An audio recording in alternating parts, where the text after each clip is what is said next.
आकाशवाणी भोपाल से प्रस्तुत हैं प्रादेशिक समाचार।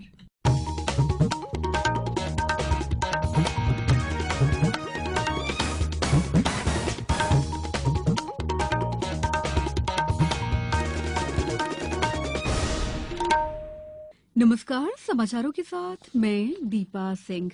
प्रधानमंत्री नरेंद्र मोदी ने संसद सदस्यों से मोटा अनाज अंतर्राष्ट्रीय वर्ष 2023 को एक जन आंदोलन बनाने का आह्वान किया है। श्री मोदी ने आज संसद भवन परिसर में भाजपा संसदीय दल की बैठक को संबोधित करते हुए ये बात कही। बैठक के बाद संसदीय कार्य मंत्री प्रहलाद जोशी ने प्रधानमंत्री के हवाले से पत्रकारों को बताया कि प्रधानमंत्री ने दो पहलुओं पर जोर दिया है।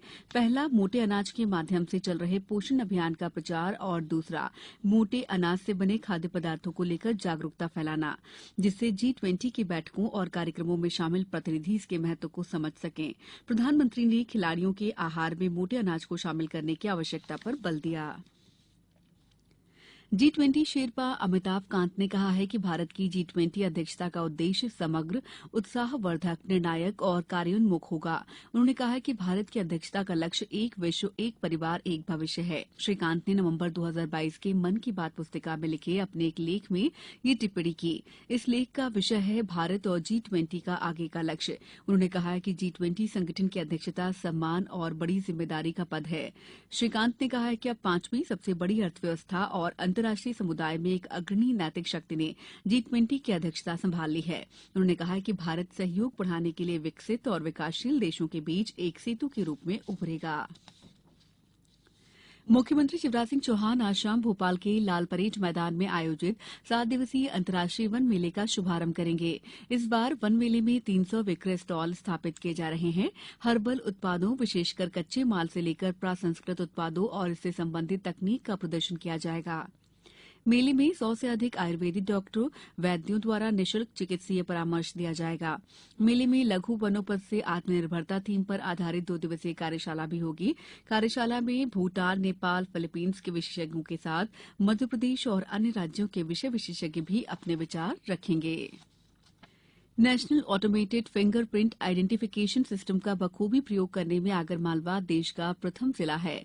NAFIS डेटा बेस माध्यम से किसी भी अपराधी द्वारा देश में कहीं भी पूर्व में किए गए अपराध का सत्यापन त्वरित किया जा सकता है। पुलिस अधीक्षक कार्यालय में हाल ही में हुए एक सेमिनार में इस प्रक्रिया को पूरे प्रदेश में लागू करने की बात कही गई है। MSME विभाग को क्लस्टर आधारित उद्योगों के विकास के लिए स्कॉच ग्रुप द्वारा कल नई दिल्ली में ईज ऑफ डूइंग बिजनेस श्रेणी में स्कॉच गोल्ड अवार्ड से सम्मानित किया गया। लघु, सूक्ष्म और मध्यम उद्यम विभाग के सचिव और उद्योग आयुक्त P नरहरि ने ये पुरस्कार प्राप्त किया।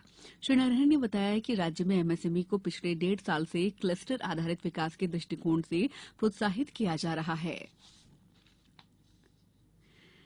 सशस्त्र सीमा बल आज अपना 59वां स्थापना दिवस मना रहा है। ये बल नेपाल और भूटान से लगी सीमा की निगरानी पर तैनात है।